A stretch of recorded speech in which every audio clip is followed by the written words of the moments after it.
சிம்சோன் விழுந்து போக முதல் காரணம் என்ன தெரியுமா? கண்களின் இச்சை. என்ன இச்சை? இயேசு கிறிஸ்து 30 வருஷம் வரைக்கும், சொல்லுங்க எத்தனை வயசு? 30 வயது வரைக்கும் தன் தகப்பனுக்கும் தாய்க்கும் கீழ்ப்படிந்திருந்தார். அல்லேலூயா. இயேசு கிறிஸ்து இரத்தம் சகல பாவங்களை மன்னித்து நம்மளை பரிசுத்தமாக்க காரணம் என்ன? இந்த சிம்சோன் இரட்சகன் என்கிற இடத்திலிருந்து விழுந்து போக காரணம் என்ன? 2 பேரும் பரிசுத்த ஆவியினால் நிரப்பப்பட்டவர்கள் தான்.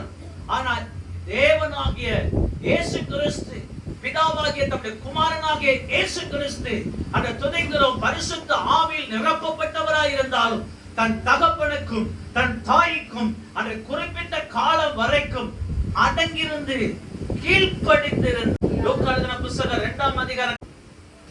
சரி, இப்ப இதான் முக்கியம். ஆனால் சிம்சோன் பெற்றோருக்கு கீழ்ப்படிந்திருக்கவில்லை. பெற்றோர் சொன்னதை கேட்கல, தாய் தகப்பன் சொன்னதை கேட்கல, அம்மா அப்பா சொன்னதை கேட்கல. அவங்க சொல்றாங்க, தம்பி பெரிசு பெண்ணிடத்துல போய் பெண் கொள்ளலாமா? நம்மகிட்ட பெண்கள் இல்லையா? நம்முடைய சொந்த பந்தங்கள உறவுகள்ல பெண்கள் இல்லையா? நம்முடைய அந்நிய நுகத்துல பிணைக்கப்படலாமாடா அப்படின்னு கேட்கிறாங்க. அதுக்கு அவன் சொன்ன பதில் என்ன தெரியுமா? அவளின் கண்ணுக்கு பிரியமாயிருக்கிறாள். நசரேனா இருக்கிற நீங்க, தேவ ஆவியால் நடத்தப்பட வேண்டிய நீங்க, அழைக்கப்பட்ட நீங்க, தாயின் கருவில் இருக்கும் போதே முன்குறிக்கப்பட்ட நீங்க, தயவு செய்து உங்கள் கண்களின் இச்சைக்கு விலக்கி காத்துக் கொள்ளுங்கள். இந்த இரட்சகன் விழுந்தான்.